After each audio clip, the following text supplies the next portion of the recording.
Hello, hi friends, good morning. ಎಲ್ಲರಿಗೂ ಹೇಗಿದ್ದೀರಾ? ನಾನು ನಾಷ್ಟ ತಿನ್ನೋಕ್ಕೆ ರೆಡಿಯಾಗಿದ್ದೀನಿ. ನೋಡಿ, ಪನ್ನೀರ್ ಸಬ್ಜಿ, 2 ಚಪಾತಿ ತೊಗೊಂಡಿದ್ದೀನಿ. ಅದರ ಜೊತೆಗೆ ಚಾಯ್.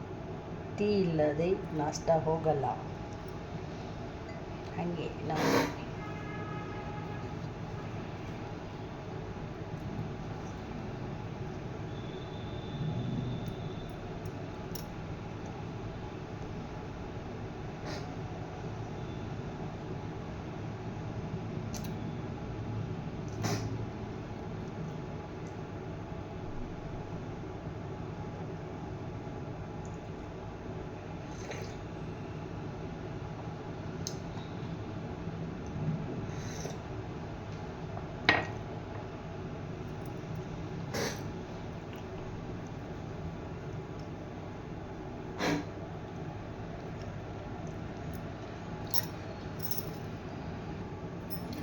ನಾಷ್ಟ ಆಯಿತು ಫ್ರೆಂಡ್ಸ್. ಯಾಕೆ ಗೊತ್ತಾ, 2 ಚಪಾತಿ ಸಾಲಲ್ಲ ನಿಮಗೆ, ಬಿಸ್ಕೆಟ್ ತೊಗೊಂಡು ತಿನ್ನು ಅಂತ ನಮ್ಮ ಮೇಡಮ್ ಬಿಸ್ಕೆಟ್ ಕೊಟ್ಬಿಟ್ಟು ಹೋಗಿದ್ದಾರೆ.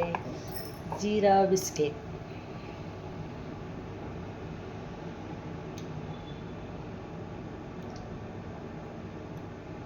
ಬಿಸ್ಕೆಟ್ ತುಂಬ ಚೆನ್ನಾಗಿದೆ. ಜೀರಿಗೆ ಎಲ್ಲ ಹಾಕಿ ಮಾಡಿರೋ ಬಿಸ್ಕೆಟ್ ಇದು. ಡೈಜೆಷನ್ ಆಗುತ್ತೆ ಈ ಬಿಸ್ಕೆಟಿಂದ. ಅವ್ರ ಮಾವ ದಿಲ್ಲಿಂದ ತಗೊಂಡ್ಬಂದಿರೋದು ನೋಡಿ ಬಿಸ್ಕೆಟು. ನಿಮಗೂ ಬಿಸ್ಕೆಟ್ ಬೇಕಾ ಫ್ರೆಂಡ್? ಕಮೆಂಟ್ ಮಾಡಿ.